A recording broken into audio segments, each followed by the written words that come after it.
This video will be the first one in which I'll tell you about the engineers, about who these creatures are, where they came from, their evolution and decline. Let's start right away, but a little from afar. Peter Weyland makes it clear the world we find ourselves in during his triumphant speech. Tens of thousands have come to hear him, with millions glued to their screens at that very moment. This speech is incredibly important and influential.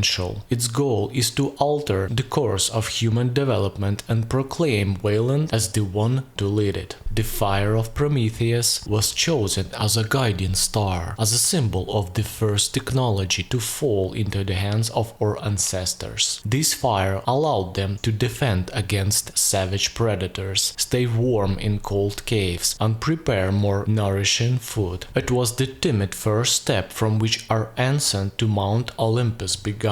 At this moment, Earth is experiencing one technological breakthrough after another in every sphere of life. 21st century. Biotech, nanotech, fusion and fission and M theory. And that was just the first decade.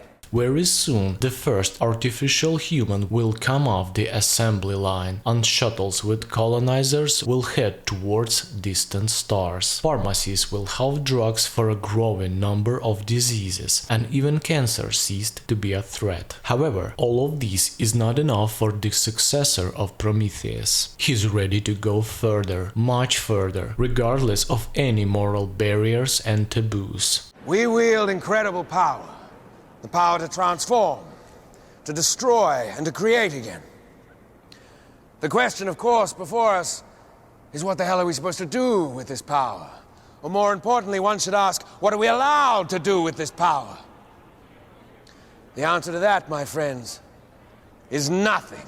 Peter Weyland is willing to pay any price for his ambitions, and he knows the secret of the Titan, who endured daily torments while being bound to a rock by the gods. Lawrence just smiled and said the trick, Potter, is not minding it hurts.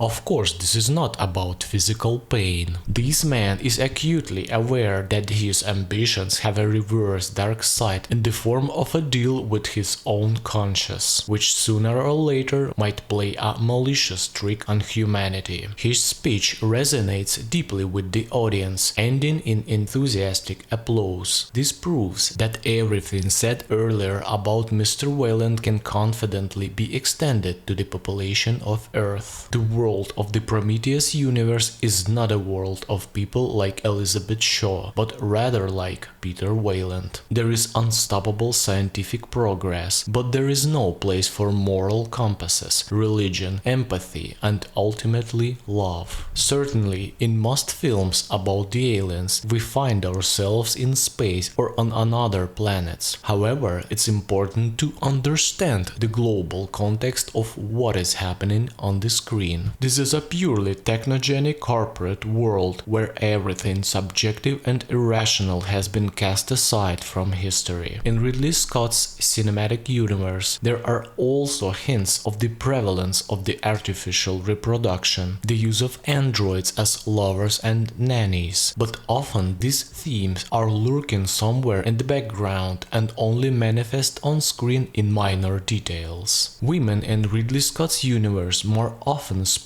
short hairstyles or wear their hair in an updo. They dress to minimize their femininity and behave accordingly. There are exceptions, and they typically stand out and are alien for the future world. Keeping all these reflections in mind, we can make the only logical correct assumption regarding the nature of the engineer race. It's us. It's everything. The engineers are not just beings resembling humans. They are not a biological species close to us. They are, in fact, humans. They are us. As Elizabeth stated, there is almost complete DNA correspondence. The scene in which the film's main character, Dr. Elizabeth Shaw, analyzes the DNA of dead engineer's blood is analogous to a paternity test. Physiologically, there is no fundamental difference between humans and engineers. The distinction between gods and their creations lies only in the possession of Prometheus' fire, as Peter Weyland correctly noted, or in other words, in their level of technological advancement. Which leads to an obvious conclusion. We are the gods now.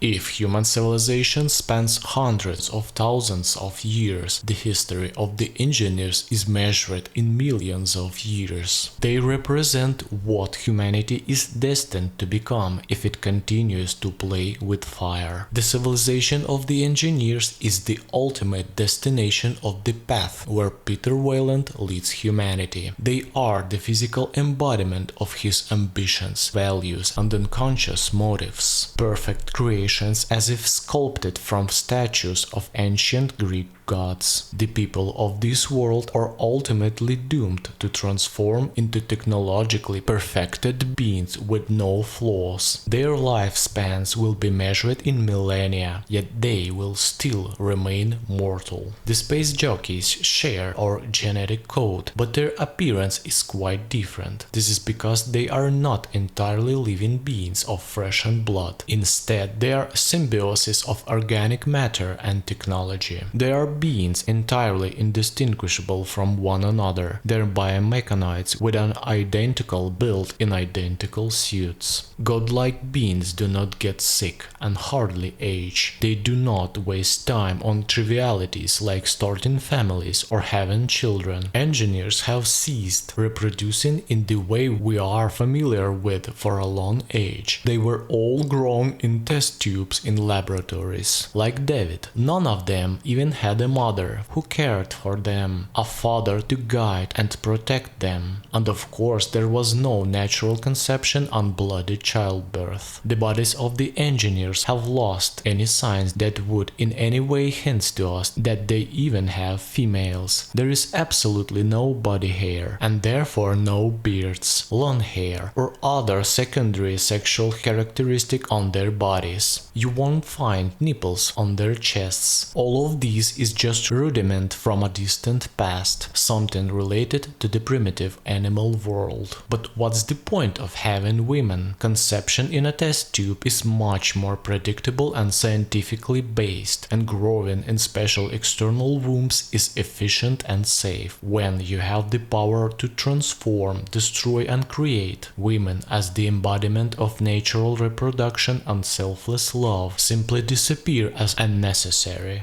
That there is nothing special about the creation of life, right? Anybody can do it. I mean, all you need is a dash of DNA and half a brain, right? I can't create life. What does that say about me?